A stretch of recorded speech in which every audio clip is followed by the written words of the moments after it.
जब से दिल्ली यूनिवर्सिटी का सीसस फेज वन फॉर्म रिलीज हुआ है, एक क्वेश्चन जो सभी के मन में है वो है कि भैया इसकी लास्ट डेट क्या है। फॉर्म भरने की लास्ट डेट मैं आगे आपको बताने वाला हूं, बिकॉज एक अपडेट हमारे पास आई है। इसी के साथ साथ दो ऐसे कोर्सेज निकल के आ रहे हैं जिसमें भयंकर कंपटीशन इस बार देखने को मिलेगा, और बच्चों वो एक ही स्ट्रीम से बिलोंग करता है। सो वो कौन से दो कोर्सेज हैं पता चलेंगे। साथ ही साथ कई बच्चों को फी पेमेंट से रिलेटेड इश्यूज आ रहे हैं, तो मैं कुछ आगे नंबर आपको बताऊंगा, उन पर आप लोग कॉल कर सकते हैं। साथ ही साथ इस बार दिल्ली यूनिवर्सिटी कितनी सीट्स पर एडमिशन करवाने वाला है ये भी डीयू ने बता दिया है, इसकी भी अपडेट आपको पता चल जाएगी। लेकिन एक शॉकिंग फैक्ट मैं आपको बताना चाहूंगा, जितनी सीट्स दिल्ली यूनिवर्सिटी के पास हैं उससे 10,000 ज्यादा और स्टूडेंट्स को ये लोग राउंड वन में सीट ऑफर करते हैं, लेकिन तब भी इनकी सीट्स खाली क्यों रह जाती है? Because of rejections. आगे मैं बताऊंगा ऐसा क्यों होता है। नाउ सबसे पहले फॉर्म भरने की लास्ट डेट क्या है इसकी अपडेट आप जान लीजिए। सो सीसास फेज वन ओपन रहेगा कम से कम आगे आने वाले और 15 डेज के लिए, that is till 15th of July 2026। हर साल देखने को मिला है मिनिमम 2 से 3 हफ्ते के लिए पोर्टल ओपन रहता ही रहता है। सो 15 जुलाई तक पोर्टल ओपन रहेगा, इसमें कोई डाउट नहीं है। नाउ सेकंड पॉइंट आप देखिए, ये और इंपॉर्टेंट है। फेज टू स्टार्ट हो जाएगा आपका, लेकिन जब फेज टू स्टार्ट होगा उस समय पर ऐसा नहीं है कि फेज वन रजिस्ट्रेशन पोर्टल बंद हो जाएगा। फेज वन तब भी ओपन रहता है, कंटिन्यू रहेगा to remain open even when the phase two portal will be released. तो बच्चे फेज वन भी भर सकते हैं और फेज टू भी साथ में भर सकते हैं। और अभी तक का अपडेट जो हमारे पास निकल के आ रहा है कि 41,473 स्टूडेंट्स ने ही सीएसएस फेज वन का फॉर्म भरा है। तो कई बच्चे खुश हो जाएंगे कि यार ये तो बहुत कम कंपटीशन है। जैसे जैसे समय बीतेगा आपको देखने को मिलेगा 3 से 3.5 लाख बच्चे अप्लाई कर देंगे सीएसएस पोर्टल के लिए। हर साल का डेटा 3 लाख तक रहा है, इस बार बहुत सारे लोगों ने सीयूटी में अप्लाई किया, तो हो सकता है थोड़ा नंबर और इंक्रीज हो जाए। नाउ कितनी सीट्स पर डीयू एडमिशन ऑफर करने वाला है, एक अपडेट निकल के आई है कि DU begins admission for 71,600 seats. तो इस साल आप सभी को इतनी सारी सीट्स पर डीयू की तरफ से एडमिशन मिलने वाला है। कोई और ऐसी यूनिवर्सिटी नहीं है जो इतनी सारी सीट्स पर एडमिशन ऑफर करती हो, इसलिए सीयूटी से मिलने वाली डीयू सबसे बड़ी यूनिवर्सिटी होती है। जो अच्छे से प्रेफरेंसेस बना लेते हैं उनके एडमिशन के चांसेस इसीलिए बन पाते हैं बिकॉज सीट यहां पर बहुत होती है। नाउ ये लोग मैं आपको बता दूं फेज वन में इतनी सीट आपको ऑफर करेंगे, लेकिन 80,000 बच्चों को ये लोग सीट अलॉट कर देते हैं फेज वन के बाद। ना ऐसा क्यों होता है? इसलिए होता है बिकॉज आगे चल के बच्चे के डॉक्यूमेंट में बहुत गलतियां होती हैं, तो धीरे धीरे रिजेक्शन पे रिजेक्शन हो जाते हैं, जिस वजह से 80,000 बच्चों को सीट ऑफर करी है, जिसमें से बचते फिर 65,000 ही हैं। 15,000 बच्चे रिजेक्ट हो जाते हैं बिकॉज फॉर्म में उनकी गलतियां होती हैं। तो इसीलिए पहली बार में ये लोग बहुत सारे बच्चों को सीट ऑफर कर देते हैं ना। बच्चों अगर आप जानना चाहते हैं कि किस बेसिस पर रिजेक्शन किया जाता है, अभी के अभी वीडियो के कमेंट सेक्शन में आप कमेंट में लिख दीजिएगा यस। मैं एक डिटेल वीडियो लेके आ जाऊंगा जिसमें आप सभी को बताऊंगा कि अगर आपका रिजेक्शन होगा तो किन रीजन से होगा, अगर आपके डॉक्यूमेंट में गलती है तो डीयू का कोरी पोर्टल कहां पे बनेगा ये आपको बता दिया जाएगा। इसके बारे में जानना है तो अभी कमेंट में ज्यादा से ज्यादा लिखना यस।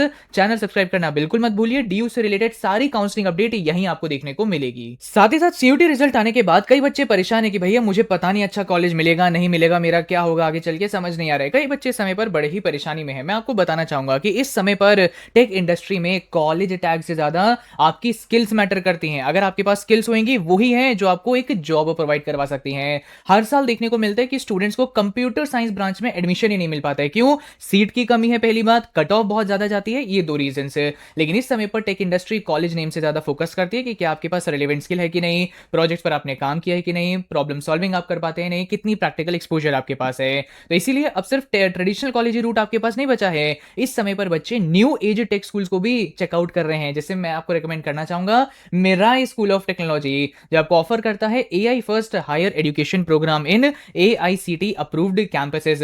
यहाँ पे स्टूडेंट्स स्टार्ट करते हैं from the very first year AI tools पर learning, codings and project, hackathons in live exposure. इसी के साथ साथ यहाँ के जो स्टूडेंट्स हैं इन्होंने परफॉर्म कर रखा है गूगल द बिग कोड 2026 में, आईआईटी रुड़की हैकाथॉन्स में, CSS battle and open source programs में। बहुत अच्छा एक्सपोजर इन्हीं चीजों से इन्हें मिल पाता है। इवन एडवांस लर्निंग फैसिलिटीज का भी आपको एक्सेस मिलता है। इनकी अलग अलग तरीके की लैब्स में आपको सीखने का मौका मिलेगा। बहुत एक्टिव इनकी कैंपस लाइफ है, जहां कोडिंग क्लब्स बहुत सारे हैं, एंटरप्रेन्योरशिप कम्युनिटीज हैं, स्पोर्ट्स एंड कल्चरल एक्टिविटीज तो बहुत होती रहती हैं। 3 सिटीज में इनके मेनली कैंपसेस लोकेटेड हैं जो आप स्क्रीन पर देख सकते हैं। लेकिन यहां पर एडमिशन पाने के लिए आपको इनका एंट्रेंस एग्जाम देना है जिसका नाम है Mains. Last date to apply है 5 जुलाई और ये एग्जाम 6 जुलाई को होने वाला है। एक कूपन कोड मैंने पिन कमेंट में डाल दिया है, उसका इस्तेमाल करके और बड़ा डिस्काउंट आपको इनके एप्लीकेशन फी पर मिल जाएगा। अब और देरी मत करिएगा, अभी के अभी इसमें अप्लाई करिए बिकॉज बहुत ही कम अब आपके पास बैकअप ऑप्शंस बचे हैं। लिंक डिस्क्रिप्शन में है, do check it out. Now आगे बढ़ते हैं और दिल्ली यूनिवर्सिटी की और कई सारी अपडेट निकल के आई हैं, वो भी मैं आपको बता देता हूं। इसी के साथ साथ बच्चों एक चीज जान लीजिएगा, फेज 2 कब ओपन होने वाला है, इससे रिलेटेड भी एक अपडेट है, आगे आपको पता चल जाएगी ना। दैनिक जागरण से हमें पता चला है कि दिल्ली यूनिवर्सिटी ने एक और बहुत बड़ी अनाउंसमेंट करी है जो आपकी जो सर दर्द है इसे कम करेगा। देखो सीबीएसई 12वीं के बहुत सारे स्टूडेंट्स का अभी तक री इवैल्यूएशन रिजल्ट नहीं आया है। सो कैसे फिर आप सभी दिल्ली यूनिवर्सिटी का रजिस्ट्रेशन फॉर्म भर पाएंगे? इसी से रिलेटेड एक घोषणा डीयू ने करी है। क्या ये घोषणा करी है, क्या अनाउंसमेंट इन्होंने करी है? सो डीयू ने इस बात को क्लियर किया है कि जिन भी स्टूडेंट का अभी तक री इवैल्यूएशन रिजल्ट नहीं आया है वो फिलहाल अभी अपने जो पुराने मार्क्स हैं उसी के अकॉर्डिंग रजिस्ट्रेशन फॉर्म भर सकते हैं। जब भी आपका रीवैल्यूएशन का रिजल्ट आएगा उस समय पर डीयू के पोर्टल पर आपको अपने मार्क्स अपडेट करने का मौका दिया जाएगा। तो ये बात एक ऑथेंटिक न्यूज़पेपर आउटलेट में निकल के आई है। तो जिन भी बच्चों का अभी तक रीवैल्यूएशन रिजल्ट या कंपार्टमेंट रिजल्ट नहीं आया है इस चीज को आप लोग चेकआउट कर सकते हैं। नाउ आगे बढ़ते हैं।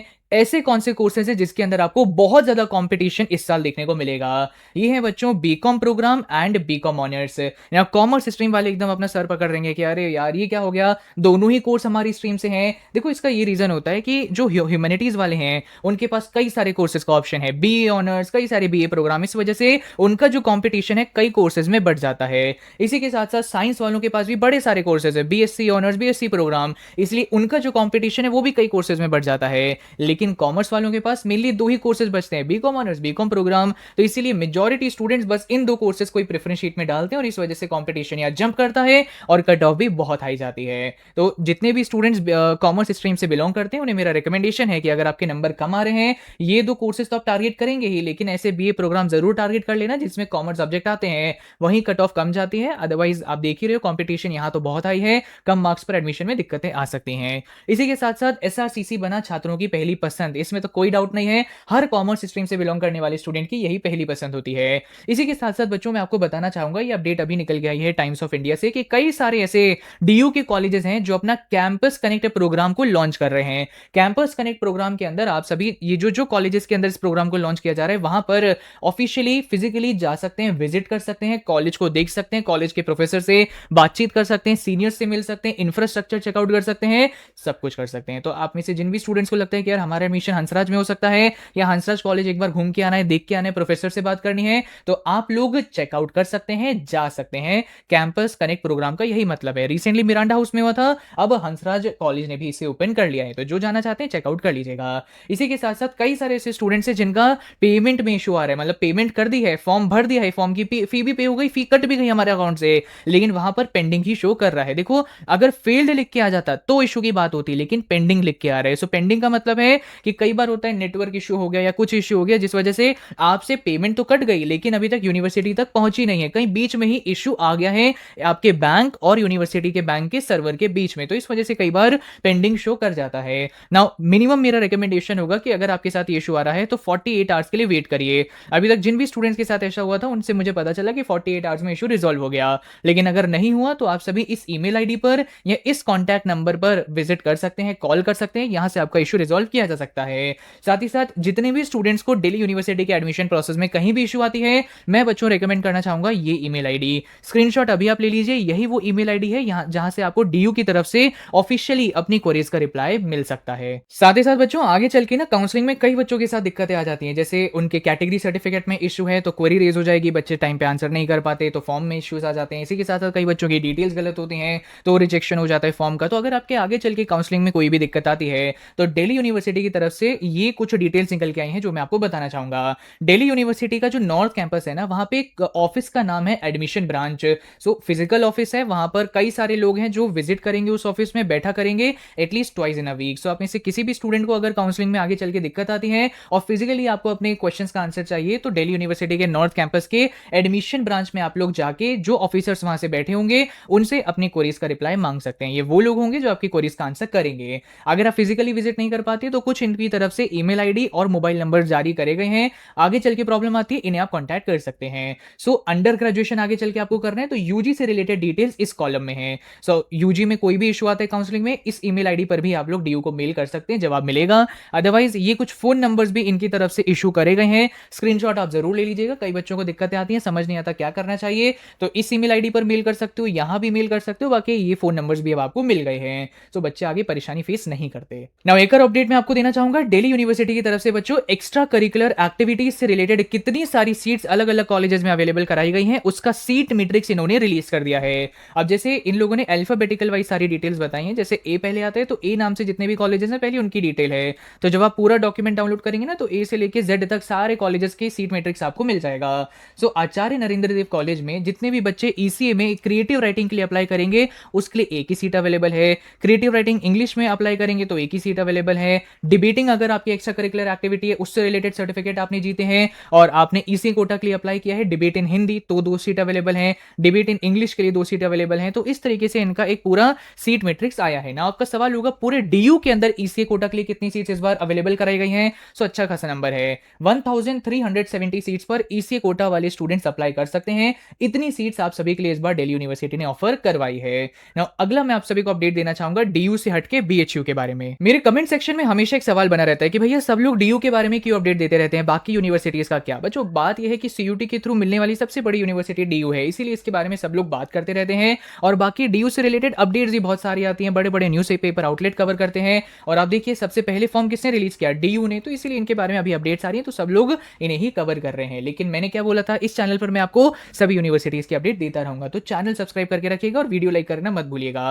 देखो बीएचयू की तरफ से तो अभी अपडेट निकल के आई थी जो आपको पता होगा कि ये लोग अपना जो पोर्टल है लाइव करेंगे in the first week of July. So finally update आपके लिए ये है कि फर्स्ट वीक ऑफ जुलाई से आप सभी का जो एडमिशन प्रोसेस है फॉर बीएचयू एडमिशन ये स्टार्ट हो जाएगा और कम से कम 1 मंथ तक ये पूरा एडमिशन प्रोसेस आपका चल रहा होगा। इसी के साथ साथ जेएनयू का भी आपको मिलेगा, फर्स्ट वीक ऑफ जुलाई में स्टार्ट हो जाएगा। एयू का हो सकता है थोड़ा डिले कर जाए, मे बी फर्स्ट वीक या फिर सेकेंड वीक के स्टार्टिंग में आपका फॉर्म ये लोग रिलीज करें। मेनली एयू का देखने को मिलता है कि ये लोग कभी कभी डिले कर देते हैं।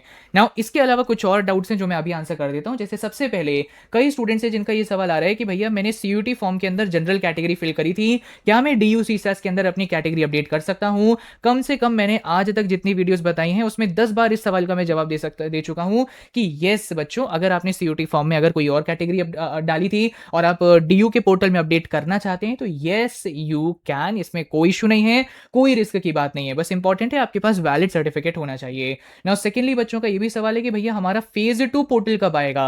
अभी आपका सिर्फ फेज 1 आया है, प्रेफरेंस फिलिंग स्टार्ट नहीं हुई है, फेज 1 में सिर्फ रजिस्ट्रेशन करना है। नाउ फेज 2 की जहां तक अपडेट है ये बोला जा रहा है कि अगेन ये भी बहुत ही जल्दी आएगा। आपको देखने को मिलेगा कि विद इन अ वीक में फेज 2 पोर्टल को भी ये लोग चालू कर देंगे, क्योंकि जो अपडेट निकल के आई है कि दिल्ली यूनिवर्सिटी को अपनी क्लासेस जुलाई 21 से स्टार्ट कर देनी है ना। अगर इतनी जल्दी इन्हें क्लासेस स्टार्ट करनी है तो ये लोग अपना फेज 2 पोर्टल भी बहुत अब जल्द स्टार्ट कर देंगे। प्रेफरेंस शीट पर आप लोग काम करना स्टार्ट कर दीजिए। मुझसे बनवाना है तो आप लोग हमारे विजय प्रो प्रोग्राम के बारे में जानते हैं, प्रेफरेंस शीट बच्चों की बननी स्टार्ट हो चुकी है विजय प्रो में। आप अपनी बनवाना चाहते हैं मुझसे बनवा सकते हैं, उसमें एनरोलमेंट लेने के बाद। बाकी खुद बना रहे हैं तो सही बनाइएगा और जल्द से जल्द बनाना स्टार्ट कर दीजिए, बिकॉज ये पोर्टल बहुत जल्दी आएगा। नाउ फिर से आपका सवाल आ जाएगा कि फिर क्या भैया फेज 1 पोर्टल बंद हो जाएगा। ये भी बात मैंने शुरू में बोली थी, थोड़ा ध्यान रखा करिए आप लोग कि इवन इफ आपका फेज 2 स्टार्ट हो जाएगा, फेज 1 उस समय पर भी साइमल्टेनियसली चालू रहेगा, तो इसमें कोई इशू नहीं है। फेज 2 ओपन कर दिया जाएगा लेकिन साइड बाय साइड फेज 1 भी ओपन रहेगा। सो आई होप इस वीडियो में आपको डीयू के काउंसलिंग से रिलेटेड जितने डाउट्स थे मैंने आंसर कर दिए हैं और भी एडिशनल इंफॉर्मेशन आपको मिली होगी। अगर आप रिजेक्शन के बारे में जानना चाहते हैं तो अभी के अभी कमेंट में यस लिखिएगा। चैनल सब्सक्राइब करना बिल्कुल मत भूलो और लाइक करना वीडियो को बिल्कुल मत भूलिएगा। बाकी बच्चों मेरा के मेंस एग्जाम में जरूर अप्लाई कर लीजिएगा, टाइम आपके पास बहुत कम है, बहुत कम ऑप्शंस अब आपके पास बचे हैं। लिंक डिस्क्रिप्शन में, do check it out. Thank you and all the very best.